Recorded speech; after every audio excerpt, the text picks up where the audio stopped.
In today's video, we're going to be doing a full review of Dior Bois d'Argent, and this was very kindly sent to me as a sample by Rich Mitch, thank you.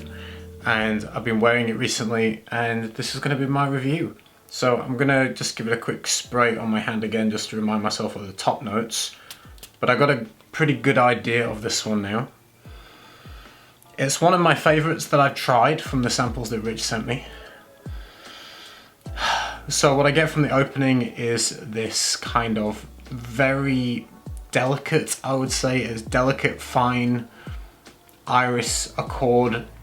Not overly powdery, it doesn't smell like lipstick, it doesn't smell overly cosmetic, but it's like a very fine, powdery like texture to the smell, and it's backed up by a little bit of a sweetness from vanilla, so you get this vanillic iris opening that again is kind of delicate, soft, very lightly powdery. I find this perfume goes through a couple of phases, so it opens up powdery, soft, vanillic, and it transitions into the mid of the fragrance where I start to perceive quite a lot of myrrh, and so you get this resinous, sweet myrrh note that's quite clear to my nose. The myrrh comes out quite strongly on my skin, and it almost takes over the iris. So the iris kind of settles down and the myrrh comes up, and it's actually quite, like I say, myrrh heavy, balanced, still with the sweetness. The only thing that remains consistent is the type of sweetness that this has.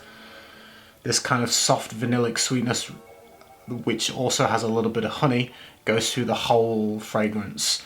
And so you get myrrh coming up through, the iris kind of tones down a little bit. It's a little bit myrrh heavy on my skin, balanced with that sweetness where you start to perceive a little bit of honey, but this kind of vanillic accord with a like kind of a honey-like vibe to it. And like I say, myrrh is quite noticeable, at least on my skin, through the mid of this fragrance. In terms of green notes, there's a couple listed in here like juniper, berry and cypress. I didn't get those on my skin, they don't come out for me. Like I say, I get dusty iris and a vanilla kind of accord in the opening, transitions into kind of myrrh dominance for me personally, but I don't get green nuances on my skin. And then as it transitions into the base, the myrrh starts to tone down, and it gets a little bit more woody and musky. And again, the sweetness is still there, the same kind of honey vanillic sweetness, but it's just a little bit more subtle, a little bit more quiet, a little bit less sweet. I would say the sweetest part of the fragrance is in the top and the mid. It kind of loses some of the sweetness as it dries down, but you get this musky, woody tone in the base of the fragrance, and it gets progressively more woody and musky as the hours go by. I would say that this fragrance is quite unisex. It's quite pretty. It's, like I say, kind of delicate in a way. I quite like the way that it's blended. It has a sophistication to it. It's quite charming. It comes across maybe a little bit simple but tasteful, and like I say, soft and delicate. Quite unisex, I would say, quite comforting and cozy and easy to wear, but I don't find myself falling in love with it. I don't think it's brilliant, I just think it's pleasant and nice. I don't quite gravitate to wanting to wear more of it, so to speak, on a personal taste level, but it is quite pretty. I would say in terms of season, I would put it in spring, autumn as the kind of ideal season for this, and quite versatile in the sense that to me it's both casual and dressed up, and you know, fairly easygoing on when you could wear it. It's quite inoffensive. I don't think you'll ever offend anybody, which brings me into performance, because I don't think anyone's particularly might not smell you very easily. In my experience with this, and I did wear it around family within the first hour or two of wearing it, or of applying it, should I say, I found that it does not project well. It doesn't create sillage much. Maybe if you like over apply it, like several 8, 9, 10 sprays of this probably would help. But I spray fairly lightly, you know, 3 or 4 sprays, and from my experience, after half an hour it sits really quite close to the skin. to where I have to be kind of here to smell it.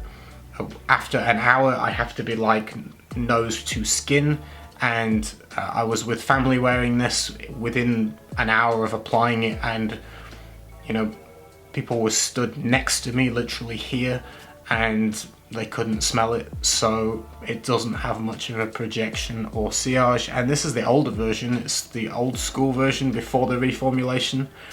And so apparently the new formulation is even weaker. I would say you've got no chance of people smelling you unless they come in and give you a hug. So that's the only downside, is that it is really a very intimate fragrance in my personal experience. Maybe it's just my skin chemistry. Like I say, I think if you oversprayed it and got a bit on your clothes, you probably have better luck.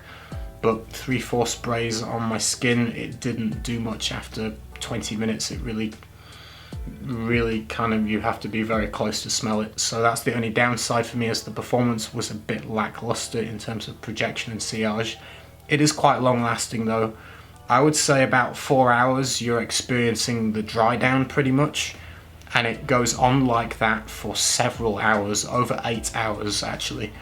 And so the longevity in general, I would put it as over 8 hours, 8+ hours, but you're getting that kind of musky, woody base, slightly vanillic, and that's kind of all you're left with.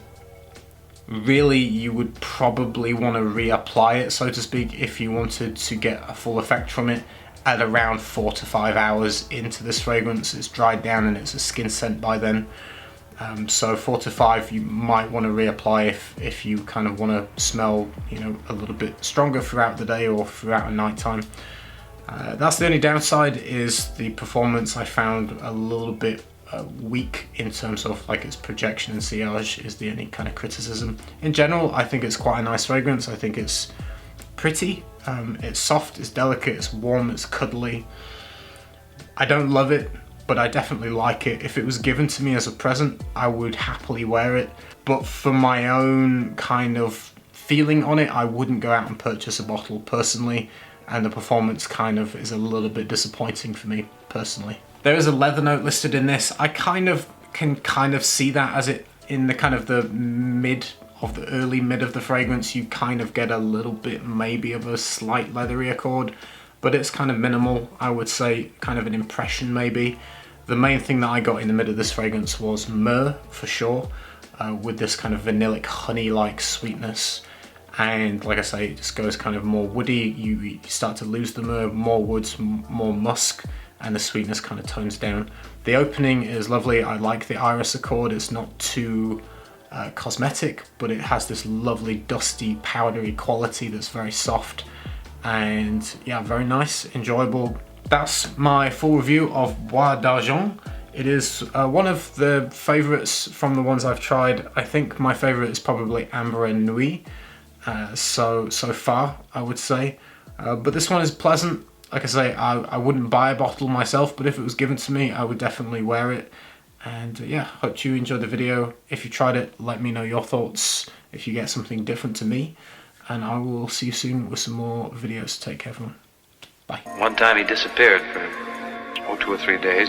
When he came back, they asked him where he'd been, and he said, "Oh, just sailing."